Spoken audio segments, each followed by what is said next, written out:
Welcome to ஏகேஸ் academy. இன்றைக்கி நம்மளோட சேனலில் 12th கெமிஸ்ட்ரியில் இருக்கக்கூடிய வெரி ஃபஸ்ட்டு சாப்டர் மெட்டலர்ஜியை பற்றி இன்றைக்கி நம்ம டிஸ்கஸ் பண்ண போகிறோம். ஃபர்ஸ்ட் ஆஃப் ஆல் நமக்கு எல்லாருக்கும் மெட்டல் அப்படின்னா என்னென்னு தெரியும். Then what is metallurgy?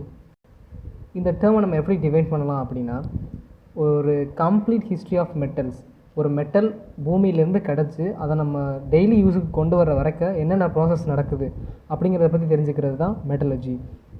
இதை பற்றி ப்ரீஃபாக நீங்கள் ஹையர் ஸ்டடீஸ் படிக்கும்போது படிக்கலாம்.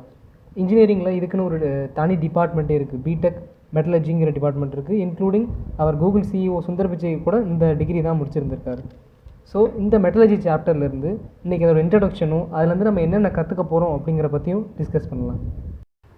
ஸோ தட் இதோட லேர்னிங் அப்ஜெக்டிவ்ஸ் என்னென்ன அப்படின்னு நம்ம பார்த்தோன்னா, ஒரு ஓரை நம்ம எப்படி கான்சன்ட்ரேட் பண்ணுறோம், ஒரு க்ரூடு மெட்டலில் ஒரு ஓர்லேருந்து எப்படி நம்ம எக்ஸ்ட்ராக்ட் பண்ணி கொண்டு வர்றோம், மெட்டலர்ஜியில் எந்தெந்த மாதிரி தெர்மோடைனமிக் பிரின்சிபல்ஸ் யூஸ் பண்ணுறாங்க, எலிகன் டயக்ராமோட கண்டிஷனை வச்சு ஒரு காம்பவுண்ட்லேருந்து ஒரு மெட்டலை எப்படி நம்ம ஃபேவரபுளாக ரெடியூஸ் பண்ணி கொண்டு வர்றது, மெட்டலர்ஜியில் என்னென்ன மாதிரி எலக்ட்ரோகெமிக்கல் பிரின்சிபல்ஸ் யூஸ் ஆகுது, ஒரு மெட்டலை எக்ஸ்ட்ராக்ட் பண்ணும்போது அங்கே என்னென்ன மாதிரி எலக்ட்ரோகெமிக்கல் பிரின்சிபல்ஸ் யூஸ் ஆகுது, எலக்ட்ரோலிட்டிக் ரிஃபைனிங்கிற ப்ராசஸில் அந்த எலக்ட்ரோடில் நடக்கக்கூடிய அந்த ரியாக்ஷன்ஸ் என்னென்ன, aluminium, zinc, iron, copper and silver இந்த மாதிரி மெட்டல்ஸோட யூசஸ் என்ன, இப்படிங்கிறத பற்றி இந்த லெசன் நம்ம முடிக்கும்போது நமக்கு கம்ப்ளீட் ஒரு நாலேஜ் இருக்கும். இது எல்லாத்தையுமே நம்ம அந்த லெசன் முடிக்கும்போது டெஃபினட்டாக நம்மளால் ஐடென்டிஃபை பண்ண முடியும். ஸோ இந்த ore, crude metal, metallurgical process, thermodynamic principle, electrochemical principle, electrochemicals, extraction of metals, electrode refining, இதெல்லாம் என்ன அப்படிங்கிறத நம்ம ஃபர்தர் டிஸ்கஸ் பண்ணலாம். ஸோ நம்ம நெக்ஸ்ட் பார்க்க போகிற டாபிக் அக்கரன்ஸ் ஆஃப் மெட்டல்ஸ்.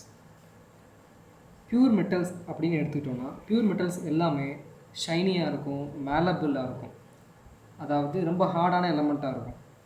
ஆனால் நம்ம நேச்சரை பொறுத்த வரைக்கும் எந்த ஒரு மெட்டலுமே அதோட பியூர் ஃபார்மில் கிடைக்காது. அது ஒரு காம்பவுண்டாக தான் நம்ம எர்த்தில் நமக்கு கிடைக்கும். ஒரு காம்பவுண்ட்ஸுக்கும் ஒரு ப்ராப்பர்ட்டிஸ் இருக்கும்.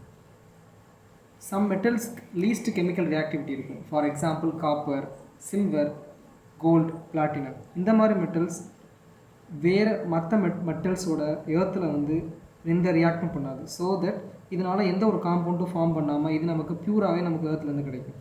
ஆனால் எல்லா மெட்டல்ஸும் இந்த மாதிரி பியூர் ஃபார்மில் கிடைக்காது. சில metals highly reactive metals, for example alkali metals, for example lithium, sodium, potassium. இந்த மாதிரி மெட்டல்ஸ் தன்னோட மற்ற மெட்டல்ஸோட கம்பைன் பண்ணி ஒரு காம்பவுண்ட் ஃபார்மேஷனில் கிடைக்கிது. ஸோ இந்த காம்பவுண்ட்ஸ்லேருந்து நமக்கு தேவையான இந்த லித்தியம், சோடியம், பொட்டாசியம் இந்த எலமெண்ட்ஸை மட்டும் நம்ம பிரித்து எடுக்கிறதுக்கு ப்ராசஸ் தான் மெட்டலர்ஜி. ஃபார் எக்ஸாம்பிள் இப்போ நம்ம அலுமினியம் மெட்டல் எடுத்துக்கிட்டோம் அப்படின்னா, அலுமினியம் நேச்சரில் வெறும் அலுமினியம் மெட்டலாக மட்டும் நமக்கு கிடைக்கிறதில்ல. அது ஆக்சிஜனுங்கிற இன்னொரு எலமெண்ட்டோட ஃபார்ம் பண்ணி Al2O3 அப்படிங்கிற இன்னொரு காம்பவுண்டை ஃபார்ம் பண்ணுது. இதுக்கு பேர் பாக்சைட்டுன்னு பேர். அலுமினியம் ஃபார்ம் பண்ணக்கூடிய இந்த ஊருக்கு பேர் பாக்சைட். ஸோ தட் அலுமினியம் இதுலேருந்து நம்ம எக்ஸ்ட்ராக்ட் பண்ணி அலுமினியமை மட்டும் நம்ம எக்ஸ்ட்ராக்ட் பண்ணி எடுக்கிறதுக்கு பேர் தான் மெட்டலர்ஜிக்கல் ப்ராசஸ். ஸோ அந்த ஓர்லேருந்து அந்த மெட்டலை மட்டும் நம்ம தனியாக பிரித்து எடுக்கிறோம். இந்த பாக்சைடுங்கிற ஓர்லேருந்து அலுமினியம்ங்கிற மெட்டலை மட்டும் நம்ம தனியாக பிரித்து எடுக்கிறோம். ஸோ இந்த ப்ராசஸ் தான் நம்ம மெட்டலர்ஜிக்கல் ப்ராசஸ் அப்படின்னு சொல்லுவோம். Now coming to the main topic, minerals and ore. நிறைய பேருக்கு இங்கே கன்ஃபியூஷன் இருக்கும். மினரல்னால் என்ன, ஓர்னால் என்ன, அந்த டிஃப்ரென்ஸ் என்னங்கிறதுக்கு நிறைய பேர் கன்ஃபியூஸ்டாக இருப்பீங்க. ஸோ தட் அதை நம்ம ஃபர்தராக பார்க்கலாம்.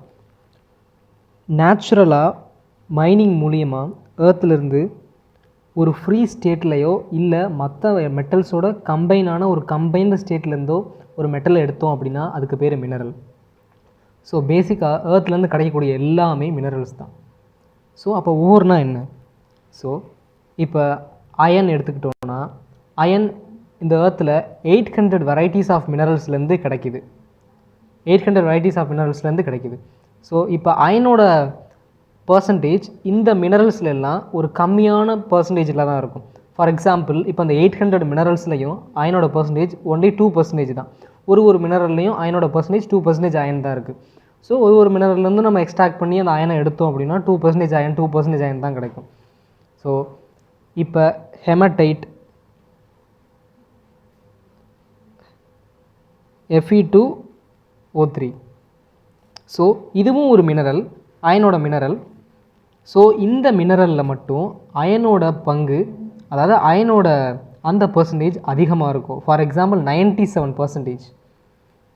ஸோ அயனில் இந்த ஒரு மினரல்லேருந்து 2% எடுக்கிறதுக்கு இந்த ஒரு மினரல்லேருந்து 97% எடுக்கிறாங்க. ஸோ இந்த மாதிரி ஒரு குறிப்பிட்ட மினரலில் அந்த பர்டிகுலர் மெட்டலோட பர்சன்டேஜ் அதிகமாக இருந்துச்சு அப்படின்னா அதுக்கு பேர் ore. So hematite is a ore because iron வந்து இந்த ஓர்லேருந்து அதிகமாக ப்ரெசண்ட் ஆகிருக்கு. ஆனால் இந்த மினரல்ஸில் கம்மியாக தான் ப்ரெசண்ட் ஆகிருக்கு. ஸோ அந்த பர்டிகுலர் மினரலில் அந்த பர்டிகுலர் மெட்டலோட பர்சன்டேஜ் அதிகமாக இருந்துச்சு அப்படின்னா அதுக்கு பேர் ஓர். ஸோ கம்மியாக இருந்துச்சு அப்படின்னா மினரல். ஸோ எல்லாமே minerals. All ores are minerals. எல்லா ஓர்ஸுமே minerals. But all minerals are not ores. எல்லா மினரல்ஸும் ஓர் ஆகாது. ஏன்னா அதில் கம்மியான அமௌண்ட் தான் இருக்குது, இதில் அதிகமான அமௌண்ட் இருக்குது. இதில் கன்ஃபியூஷன் எதுவும் இருக்காதுன்னு நம்புகிறேன்.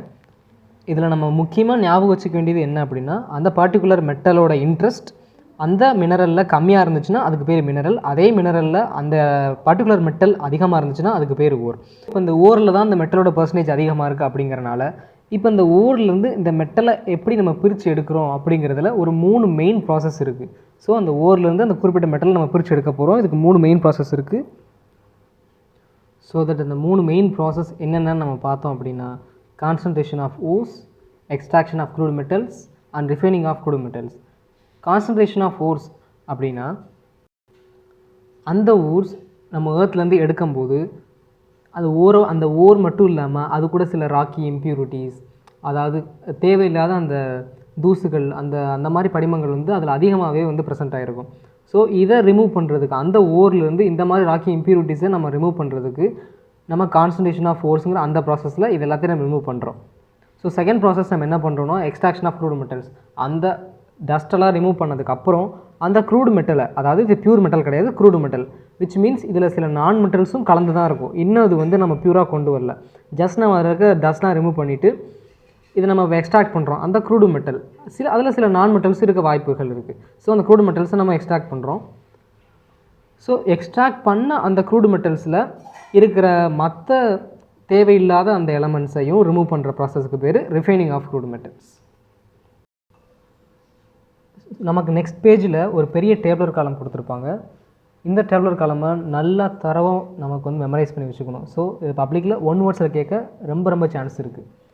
ஸோ அலுமினியம் அதிகமாக இருக்கக்கூடிய மினரல்ஸ், அதெல்லாம் நம்ம ஓர்னு சொல்லிட்டோம். அந்த பர்டிகுலர் மெட்டல் எந்த மினரல் அதிகமாக இருக்கோ அதுக்கு பேர் ஓர்னு நம்ம சொல்லிட்டோம்.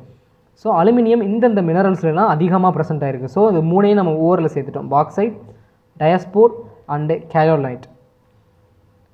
அதே மாதிரி iron, copper, silver, tin, lead, zinc, இது எல்லாத்துக்குமே தனித்தனி ஓர்ஸ் இருக்குது. ஸோ இதை நான் கண்டிப்பாக அதை மெமரைஸ் பண்ணிவிடுங்க.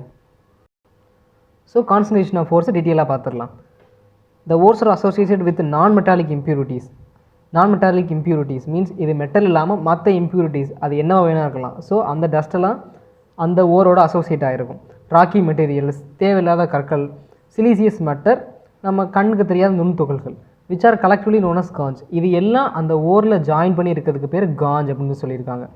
அந்த ஓரில் இது எல்லாமே நமக்கு தேவையில்லாத இந்த பொருட்கள் வந்து அதோட கலெக்டிவாக இருக்கும். ஸோ இதை நம்ம என்னென்னு சொல்கிறோம், காஞ்ச் அப்படின்னு சொல்கிறோம். So it is an important 2 mark. The preliminary step in metallurgical process is the removal of these impurities. So அதோட ஃபர்ஸ்ட் ஸ்டெப் என்ன அப்படின்னா இந்த இம்ப்யூரிட்டிஸ்லாம் ரிமூவ் பண்ணுறது தான் நம்மளோட ஃபர்ஸ்ட் ஸ்டெப். அதனால தான் கான்சன்ட்ரேஷன் ஆஃப் த ஓர்ஸை ஃபஸ்ட்டு கொடுத்துருக்காங்க. This removal process is known as concentration of ore. இந்த ப்ராசஸுக்கு பேர் concentration of ore. It increases the concentration of the metal of interest its compound in the ore. So இந்த மாதிரி நம்ம இந்த இம்ப்யூரிட்டிஸை remove பண்ணுறது மூலிமா அந்த மெட்டலோட அளவை அந்த மெட்டலோட அளவை நம்ம இன்க்ரீஸ் பண்ணுறோம். அந்த தேவையில்லாத இம்ப்யூரிட்டிஸ் போனனால அந்த மெட்டலோட அளவு இன்க்ரீஸ் ஆகிடுது நமக்கு. Several methods are available for this process and the choice of the method will depend on the nature of the ore. So இந்த இம்ப்யூரிட்டிஸ் ரிமூவ் பண்ணுறதுக்கு நமக்கு நிறைய மெத்தட்ஸ் இருக்குது. பட் அந்த ஓரை பொறுத்தது நம்ம எந்த ஓர் எடுக்கிறோமோ ஒரு ஓருக்கும் நமக்கு ஒரு கான்சன்ட்ரேஷன் மெத்தட்ஸ் இருக்குது. ஸோ என்னென்ன மெத்தட்ஸ் மூலிமா அந்த ஓரை கான்சன்ட்ரேட் பண்ணுவாங்கிறத ஸ்டெப் பை ஸ்டெப் பார்ப்போம். First method gravity separation R hydraulic wash அப்படின்னு சொல்கிறாங்க.